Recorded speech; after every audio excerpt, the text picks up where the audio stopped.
Damon, fight week is here. How are you feeling? Getting ready for another walk to the octagon? I feel great, man.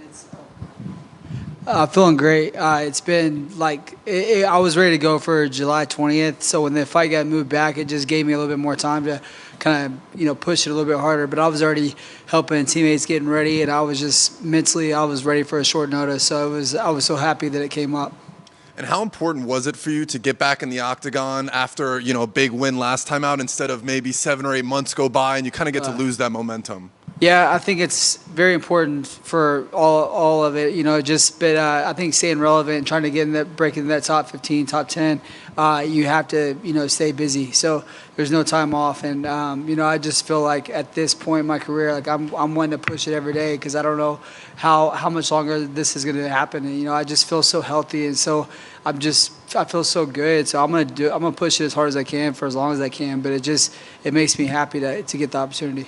So if you do feel that good, then why do you think some of those thoughts are starting to creep into your mind? Like, oh, I don't know how much I have left. No, God, no. It's not about how much I have plenty. I have more now than I have in ages, man. I'm like, it's crazy. Just getting past all these hurdles this last year and, opening my own business and getting my gym running. And it's given me so much more confidence and so much more time to train, so much more time to think. I've had like a lot of isolations, a lot of free time to just kind of process a lot of things in my life. And it just mentally, I'm doing pretty good right now.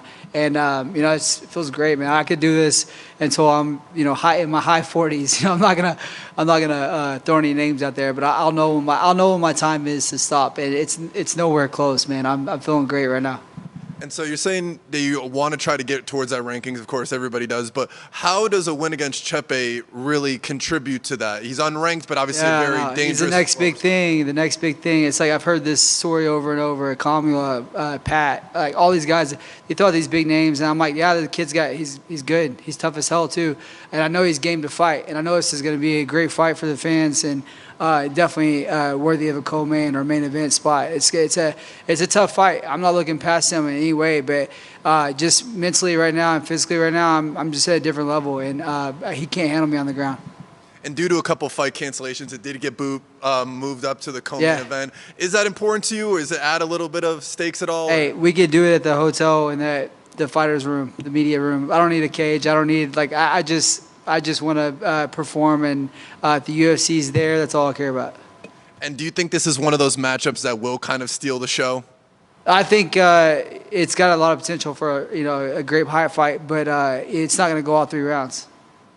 And what do you really expect from him when you get in there? Because he's done a great job of getting through his 3 opponents so far, but you are on a different level of durability than what he's faced. Yeah, and I think his last fight, I think he lost, honestly. I think if you really watch the fight and break it down, I think he lost. But looking past that, he still won. He's still got a 3-fight win streak, so he's got the hype. And, I'm just now coming back on one win. So, by the way the fans, the way people look at it, I'm an underdog in this fight, and it blows my freaking mind. I'm coming out there and making a statement for sure.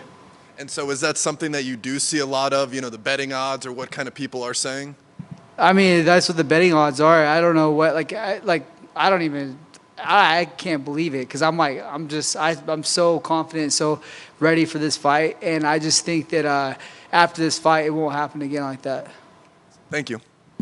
I know you said you don't want to look past him, but you have said that you'd be more than willing to step up and replace Ortega should he drop out of that Lopez fight. He doesn't want that fight. Yeah, I'll take that fight all day. I don't care who it is. Like, I'm game to fight, and I think that Sean knows that, and I think the UFC knows that, and all the fans have kind of caught on to that I'm always ready to fight. And, I was ready to fight Chepe on July 20th, and now I'm even more ready to fight him, August 10th. So I'll be here ready to go, and I'm excited.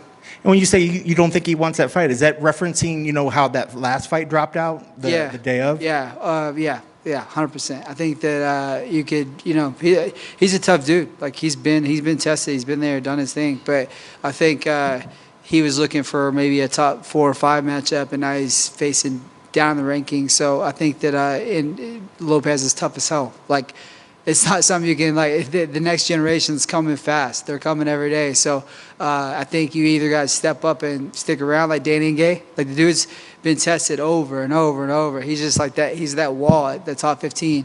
And I think that's something that Brian's not looking to face.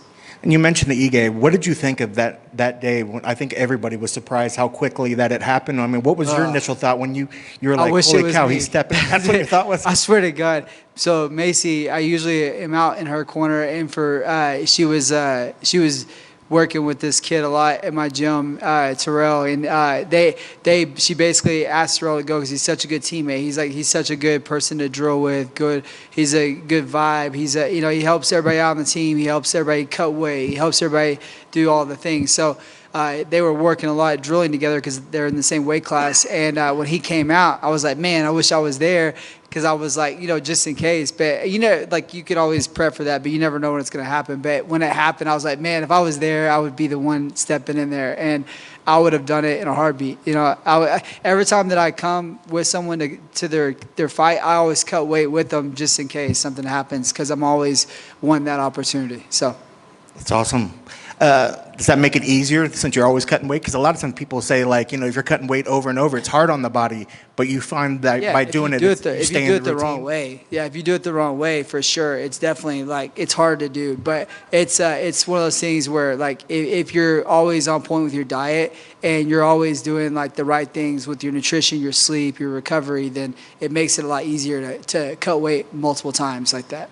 And I know you said you still got plenty left in the game. You mentioned, Chepe, he's the next big thing. And, you're talking about Lopez, another guy that people are very high on.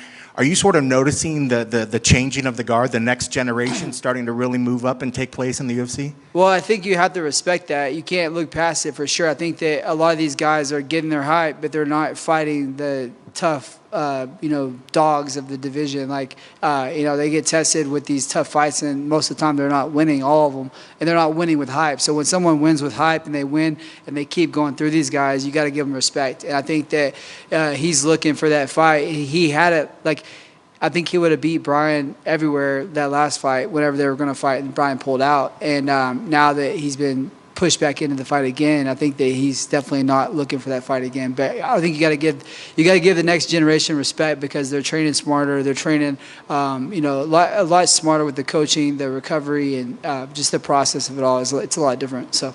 I know that the fight game's a tough game. You figure fighters might look out there and try to find guys that would be easy wins. But when you see these people come out and getting fantastic finishes and they look like these fantastic fighters, is there something in you that says, I want to take that on because that's a funner fight, because it's a bigger challenge? Or would you rather an easy fight? Or is there something about these stars or upcoming My guys? phone rings, I answer it every time. So if Jason calls, Sean calls, or coach calls, and they say I have a fight, I'm fighting. I don't care who it is. And I think that you can't, if you sit around, mentally, that'll wreck you. If you're looking for a certain matchup and you don't get it, and then you get someone else that you really didn't want, I think that's going to wreck you. So I just kind of show up fight night, and whoever is across the cage from me, I'm ready to go. I would love to have a whole fight camp and not know who I'm going to fight until I get in the cage. But that would be really cool. But I don't think that could ever happen because people talk so much crap online. They message me stuff or say whatever. So it probably would never happen. But I would love that. That's pretty incredible. Tell me, Fortis Lakeside. Yeah. Give me the update. How's that going? What's some of the great things about it? I got guys, fighting now. I got guys that are, getting to go, they're about to go pro. I have some guys that are, doing jiu-jitsu tournaments. And it's just so cool to watch people evolve and to see the sport evolving and to, teach people along with, the evolution of it and to show them, I talk to them about things that I did in the past and then now how good they have it they have all these things, because it's we had one guy in the UFC in our whole gym. We had 40 fighters and we had one guy in the UFC. And then all of a sudden we had two and then we had three. And then it was it just escalated. It kind of kept building up like that. And then we had the Contender Series explosion. And then we had all these guys coming from that. And then we had the girls coming through Macy. And so it's cool to see the gym grow. And then now to take my own part of that gym and take it to my new gym and to grow that. It's been really cool to see because I see these guys going through the same phases that I went through in the past. So. How does it help you during your own fight preparation? Are you by studying and seeing these other fighters? Is it really helping you? Yeah, I mean, you can watch a bum fight and then still pick apart, some good things that they're doing, or you still, see things you want to do even for me, sitting in the stands a lot, I've been, I'm a fan of the sport. So when I see a boring ass fight, I'm like, bro, like I will never do this. I will never just get someone with the body lock and hold them on the ground like certain fighters do. Like, it's not my style, and I'm always looking for a finish, even on the grappling aspect. But, I think that it helps with coaching, because it's like, you tell someone over and over and over, you get frustrated with it to listen. So I think that it's helped me like open up my ears to my coach and listen to what he has to say. So I think that's the biggest thing I'm taking away. I was looking on your social media, and I saw that you had some pics of your daughters that were doing some wrestling. How's that whole thing going with them wrestling? I love it. I started coaching the middle school program in Rockwall because my oldest wanted to wrestle, and I was like, well, if you're going to wrestle, I want to coach, And so I went in there, and it's all girls program, and then they have the all boys separate. They have, separate practice. They have separate, tournaments and state and everything. So the girls wrestling scene has just game changer, and I have 4 girls, and obviously I never expected any of them to wrestle, but for years I wouldn't let my oldest wrestle, and then once I saw that it was all girls, and that was it, so I let her do it. She killed it. She was a state champ her second year. She was a state runner-up her first year, state champ her second year. She made it to state as a freshman last year, and so she's going into her sophomore year, and then I have my other girls coming in right behind her. So. Do you get bigger knots in your stomach from watching them wrestle, or yourself fighting? It's walking out to the mat with them, and like getting in the corner, and seeing a girl cross face my daughter. I'm like, bro, like get off, I'm like, I'm just ready to go. It's just it's different. That's why I don't like watching my teammates fight. And but yeah, I don't know. I love it at the same time. Awesome. And one of the last ones, how many fights left do you have on your contract right now? I just got a new contract, so I guess 4 or 5, I don't know. That's awesome. Yeah. And keys to victory, what needs to happen on Saturday to make sure you get your arm raised? Forward pressure, and just that, my wrestling's back, so you guys are going to see that confidence back in my cardio, my style, everything, so I'll be ready to go. Awesome. Cool. Good.